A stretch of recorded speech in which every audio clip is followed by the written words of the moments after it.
Muy buenos días, queridos colegas de los medios.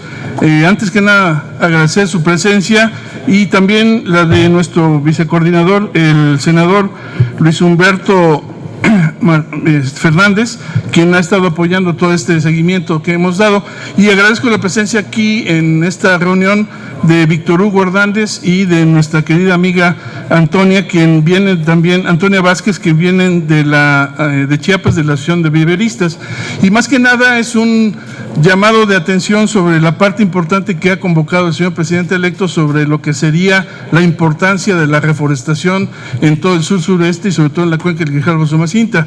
En ese sentido hemos venido trabajando con los viveristas para poder identificar y caracterizar cuáles serían las necesidades de la producción de planta. Hay la fortuna de que tenemos en el estado de Chiapas y entre lo que sería Tabasco y Veracruz, asociaciones de viveristas que vienen produciendo planta que son adecuadas para la región, pero que también necesitamos tener los recursos suficientes y oportunos. Para eso creo que es importante destacar que necesitamos tener los recursos suficientes y oportunos a partir de este año para la producción de planta de templada, como los pinos, encinos, etcétera, para que entonces esto sea una forma de presión también a nuestros diputados para que hagan la gestión también de esos recursos para hacerlos bianuales en el caso de las plantas que son templadas. En el caso de las plantas tropicales sí tenemos la posibilidad de producirlas en el mismo año y con la disponibilidad de recursos, pero creo que es tan central y tan oportuna la convocatoria que hace nuestro presidente electo, porque la restauración de cuencas es un tema central para el desarrollo del país, y en Chiapas tenemos a la cuenca más importante, considerando a Grijalva y el Usumacinta, que tiene y capta el 30% del agua superficial del país, pero también y llueve el 10% del agua en Chiapas. Entonces, si vemos la necesidad de articular la conservación y el manejo sustentable de los recursos, una parte fundamental es el manejo y conservación de las cuencas. Entonces, por ello, sí le quisiera pedir a Víctor Hugo Hernández que hablara acerca de la importancia de lo que sería este trabajo que viene siendo la Asociación de Viveristas del Estado de Chiapas. Muchas gracias, senador. Miren, el tema aquí central es específicamente que contamos nosotros con experiencia de hace ya más de 10 años en producción de planta de clima templado y de clima tropical. Hemos estado fortaleciendo nuestros viveros y hemos estado mejorando las condiciones para con ellos estar listos para la producción de planta año con año. Una de las cosas en las que nosotros estamos ahorita un poco detenidos es que necesitamos contar con los recursos necesarios en estos meses para que podamos empezar a germinar la planta que se va a necesitar para la próxima temporada de lluvias.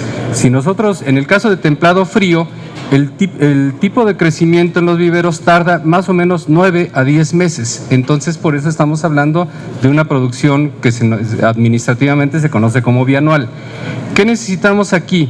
Ya un empuje de esta administración para que se haga este proceso de contratación, se asigne la planta necesaria para la producción del año que entra. Si no, no vamos a tener la planta para el año que entra que está programando el presidente electo. Ese es un tema. El segundo es de que nosotros estamos abiertos a que se haga una diversificación en la producción forestal. Necesitamos, que no sean nada más 2 o 3 especies, sino ya tenemos experiencias en que se pueden producir más de 10 especies de templado frío y hasta 50 especies de producción tropical. Con esto estaríamos apoyando mucho la biodiversidad que se presenta en el sureste de México. Bueno, y le pediría a Antonia sobre todo la importancia que tiene este trabajo en las comunidades de nuestro estado, pero también en otras comunidades del país en donde se trabaja en las comunidades indígenas en la producción de planta. Muchas gracias. Como decía el senador, gracias por la oportunidad que nos dan ahorita. Sí, nosotros quisiera expresar que en las comunidades indígenas sufrimos mucho lo que es la deforestación. Ojalá se implemente más otros programas, especialmente lo que es la reforestación, porque hay muchas talas ilegales. Les agradezco mucho a los medios de comunicación que nos escuchan, las dependencias de gobierno federal, lo que corresponde, y muchas gracias, comunidades.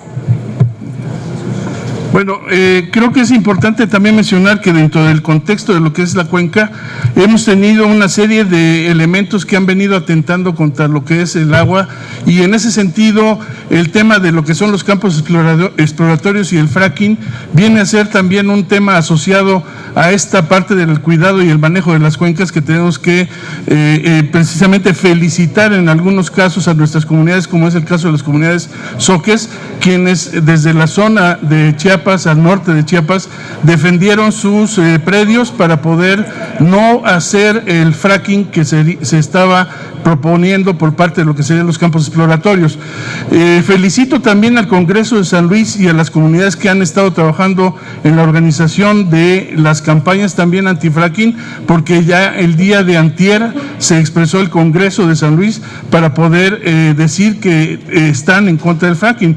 Y obviamente la presencia y la pertinencia que ha logrado enunciar el señor presidente electo acerca de ello, pues creo que es un tema fundamental para lo que serían los campos exploratorios que se han detectado, que han estado pudiendo atentar a lo que sería lo más importante, que es la seguridad del agua para la comunidad y sobre todo para la producción.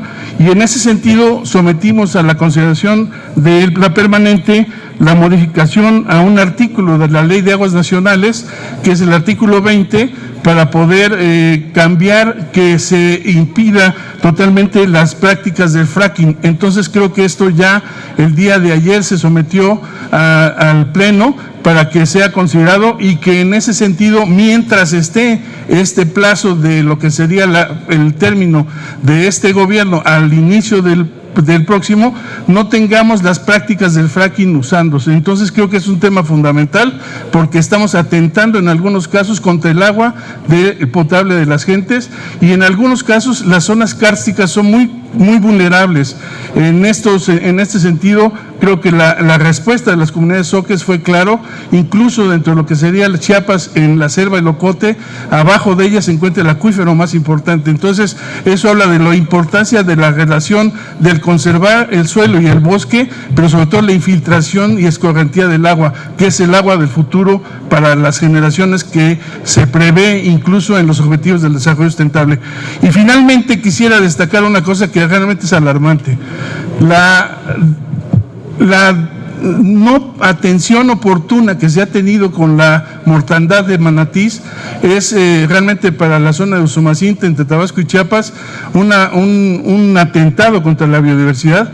Estamos poniendo en riesgo a las poblaciones, que incluso recientemente se presentó el estudio del caudal ambiental de lo que sería el río Usumacinta, en donde se pide que incluso se mantenga el tirante de agua hasta un 93 o 95%.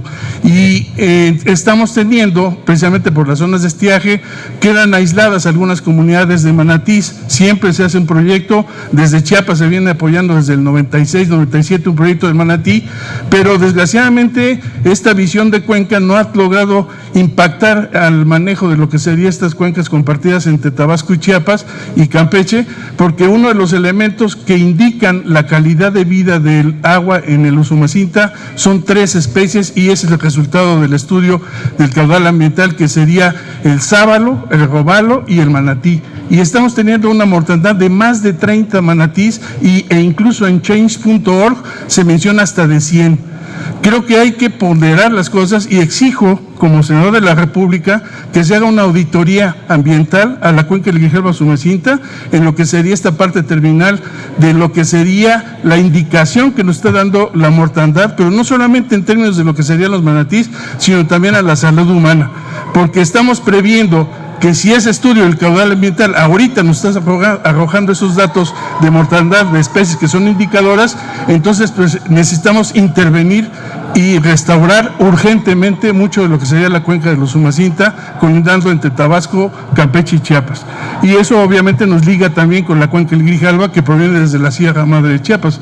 Entonces, cuencas y ecosistemas son fundamentales para la transición hacia una vida sustentable, pero sobre todo una vida digna, y la garantía de la seguridad hídrica para toda la ciudadanía, como lo marca ya los objetivos del desarrollo sustentable. Eso es lo que les queríamos comentar, y agradecer agradecer la presencia de Toñita, de Víctor Hugo, quienes son productores de veras de mucho esfuerzo, de mucho trabajo y que requieren los recursos suficientes y oportunos, porque ya se tienen los estudios incluso de más de 50 especies que son ecológicamente viables y sustentables para la restauración y reforestación en la cuenca Grijalbo-Somacinta. Muchas gracias. Estoy a sus órdenes. Sí, senador, tenemos una pregunta. Le pregunta Gerardo Montes del canal del Congreso. Sí. Muchas gracias, senador. En el primer tema habla de recursos. ¿Qué porcentaje de recursos están pensando? ¿Cómo se distribuirían? ¿Entre qué comunidades, regiones? Si nos puede ampliar este tema. Sí, bueno, son recursos que tienen, por ejemplo, en este caso mencionaría un dato, de lo que se tenía previsto para cada año de restauración del paisaje, solamente eran 15,000 hectáreas. Para Chiapas solamente. En los últimos años hemos tenido máximo para 2,000 hectáreas. Entonces, y eso es desde el 2014, 2015. Entonces tenemos un rezago importante, pero aún así tenemos que impactar mucho más en áreas como la Sierra Madre y algunas partes, como menciona Tonita, de los Altos y la zona norte. Entonces, obviamente la selva la Canora es alta prioridad, pero sí, los recursos, sí precisarlos. Ahorita le pediría a Víctor Hugo más o menos del monto que estaríamos hablando de este año, pero del horizonte que necesitaríamos para los próximos años. Sí, gracias. Mire, en relación a los recursos, lo que se requiere son, como ya lo dijo, el senador, específicamente de 12,500 hectáreas, que es lo que estaba programando para el estado de Chiapas desde el principio de esta administración que todavía está por terminar. ¿Qué es lo que ha sucedido? Que a mediados de la administración se vino reduciendo gradualmente la meta y justificado un recorte presupuestal al grado de que nos lo dejaron casi en un 30%. Entonces, ¿esto qué quiere decir? Que lo que necesitamos es reconocer la meta que se tenía a principios de la administración, y si vemos que en la próxima administración nos están diciendo que va a haber todavía una meta mayor, entonces lo único que necesitamos es que este año se asignen los recursos básicos necesarios nada más para la producción de la planta, para que con eso podamos contar con la planta necesaria o mínima necesaria para la próxima administración. Si no, la administración entrante no va a tener la planta suficiente para arrancar en su proceso de siembra en el primer año, sino que se va a ir hasta el segundo año, por el tiempo que tarda la planta de producción en los viveros. Y un comentario que creo que también es pertinente. Necesitamos bancos de germoplasma certificados y acreditados. La semilla que necesitamos para cada una de estas especies necesita provenir de especies madre o árboles padre, que están determinados también por unos programas que se llaman unidades de productores de germoplasma. Sí hubo una experiencia que desgraciadamente incluso se vació, se puede decir, el banco de germoplasma del CATIE en Costa Rica, porque se demandó por parte de México toda esa planta. Muchas veces esas semillas no son apropiadas para el país. Es tropical, pero no son apropiadas para el país. Entonces yo creo que un tema muy importante es hablar de la ecología y la pertinencia de las especies que se van a manejar, pero sobre todo cómo esto está articulado también con las comunidades, porque pueden ser ganar todo, porque estamos certificando plantaciones que son ya madres y que ellos van a estar extrayendo. Lo otro son los bancos de germoplasma y lo otro ya tener los viveros certificados para la producción de esta planta, ¿no? Muchísimas gracias, senador. Sería todo. Gracias, muy amables. Gracias a ustedes.